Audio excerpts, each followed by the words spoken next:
Hi, everybody. Got a question for you. Have you ever been in that place where maybe you're a little anxious about something and somebody says to you as you're maybe breathing a little differently, you're a little, you're feeling the butterflies in your stomach, or maybe you're actually legitimately like anxious and upset about something and it's really physically impeding your ability to do things. And that's especially the case for those of us that have anxiety disorders.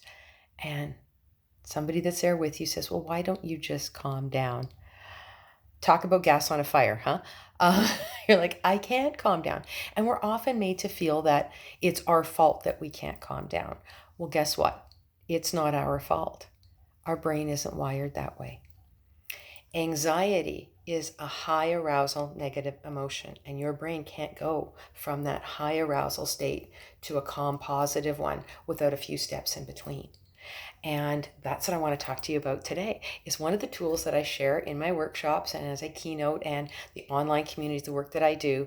One of the fundamental tools that I teach is what I call name, tame, and reframe. And it's based on anxiety reappraisal.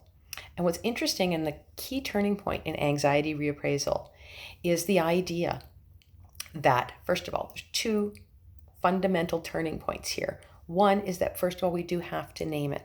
We do have to identify the feeling, because sometimes we sit there and think that we can't, if I admit how I am feeling, I will, dig deeper into the hole. So first of all, we name it. We say, yes, it's anxiety. Oh, okay. So now what's the next step? I have acknowledged that I am in this high arousal state and that it's not a good, happy one. But guess what?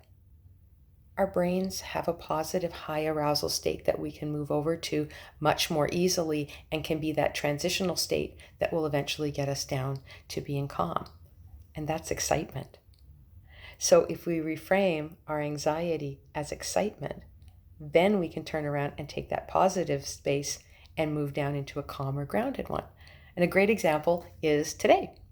Before filming this video, I could have said, oh my God, I'm so anxious about doing this.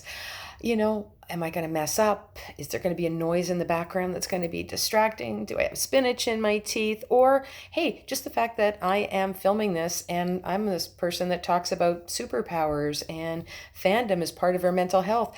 Are there people that are going to sit there and say, I can't take her seriously? How could she give me a tool? You know what? Instead of being anxious and having that kind of self-talk, I go, you know what? I'm excited to share this.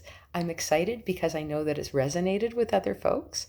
I know that the language that I use connects with other people. And I know that this is a tool that has not just worked for myself, but it's worked for so many other folks and it's grounded in science. So you know what? I'm excited to share this with you because you know what? If one person acquires a tool that's useful for them, then I'm really not concerned about what anybody else has to say.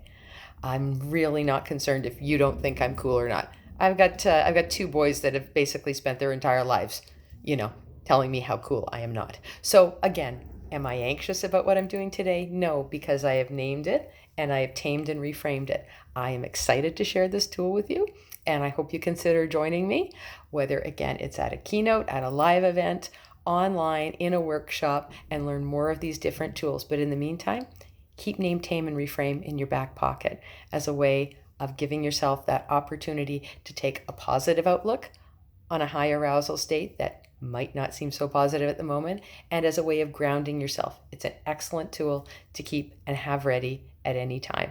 Take care. Talk to you later. Bye-bye.